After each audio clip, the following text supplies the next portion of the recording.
पूरा sequence case देखो, Z जो है 2 टाइम्स है, वाई जो है 3 टाइम्स है, मतलब इस उल्टा चलते जा रहा है। ठीक है, एक्स जो है 4 टाइम्स है, डब्ल्यू जो है 5 टाइम्स है। तो ऐसे हमें ए तक जाना है। मगर आप हमारी सीरीज 1 से स्टार्ट होती तो हमारा ए जो है वो 26 आ जाता, नॉर्मली अगर देखा जाए 26 आ जाता। लेकिन हमारी सीरीज जो है वो 2 से स्टार्ट हो रही है, मतलब हमारा ए जो है 27 टाइम्स तक चलेगा।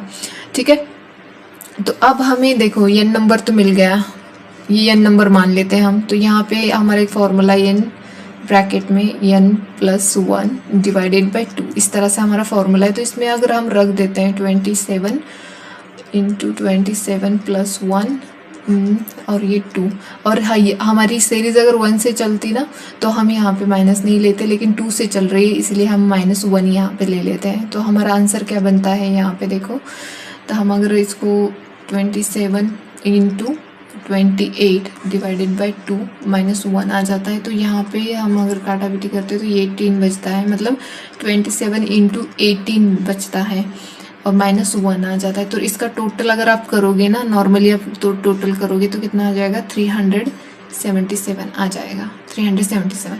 तो अब मिडल नंबर बोला है, तो मिडल नंबर मतलब इसको 2 से हम क्या करेंगे, डिवाइड करेंगे। 2 से डिवाइड करेंगे तो बचता कितना है, 189 आ जाता है, राइट।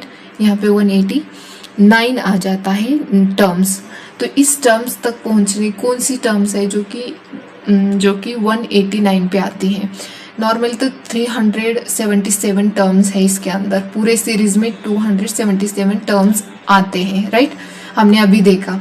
तो अभी हमें 189 तक हमें यहाँ पे माइनस करते जाना है, क्योंकि 20 आपने देखा होगा 27 ए के लिए है, मतलब ये जो है हमारा वो 27 टर्म्स तक, मतलब उसके अंदर 27 टर्म्स है ए के अंदर। जैसे यहाँ पे डब्ल्यू के अंदर 5 है, वैसे ए के अंदर 27 है। तो वैसे हमें 118 तक इसको डिवाइड करना है, किसको, 370 जो है इसको डिवाइड करना है नंबर से, जो कि हमारे लेटर के नंबर है। 27 से इसको हम डिवाइड करते हैं तो कितना आ जाता है, ठीक है, 7 में से यहाँ पे 7 में से 2 जाते हैं तो कितना आता है, 5 बचते हैं और 3, मतलब ये हमारा ए था।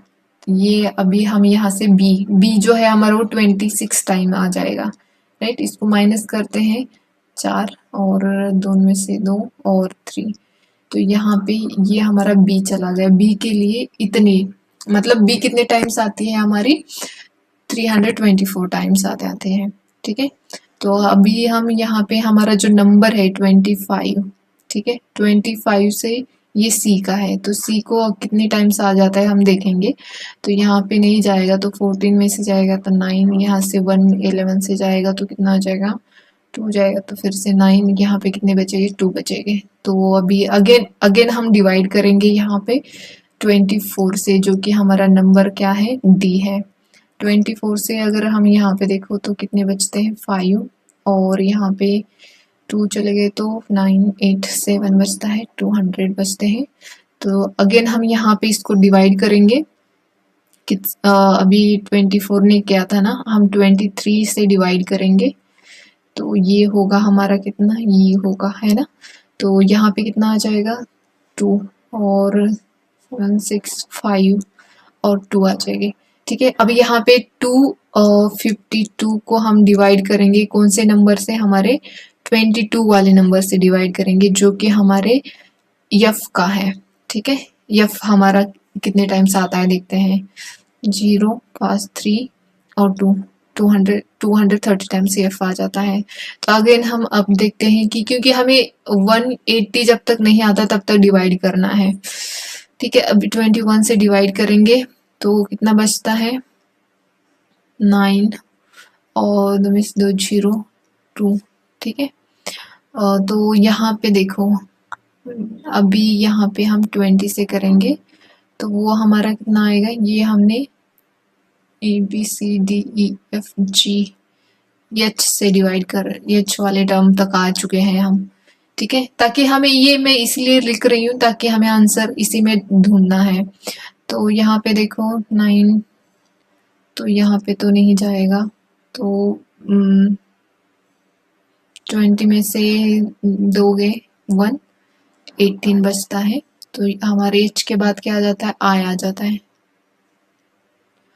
तो ये हमारी टर्म है, मतलब ये हमारा आंसर आ जाता है। तो इस तरह से हमें करना होता है। ये थोड़ा लेंदी हो जाता है करने में, इसका शॉर्टकट मुझे नहीं पता है, लेकिन मैंने जिस तरह से समझा है उस तरह से आपको समझाने की कोशिश की है मैंने। वैसे भी मैंने आपको बोला है कि मेरा मैथ बैकग्राउंड नहीं है, बट मैं सच में मुझे जो आता है वो आपको समझाने की कोशिश की है मैंने। तो ऐसे क्वेश्चन ना जो आपको लगते हैं लेंदी होते हैं थोड़े से, उसको जो टाइम टेकिंग होते हैं वो लास्ट में रख लेना। मतलब जब आप इजी इजी सब कुछ सॉल्व कर लेते हो ना, तो उसके बाद ऐसे क्वेश्चंस रख लेना, ठीक है। और पहले ही 1-2 मिनट में आप सॉर्ट आउट कर लेना कि कौन सी इजी क्वेश्चन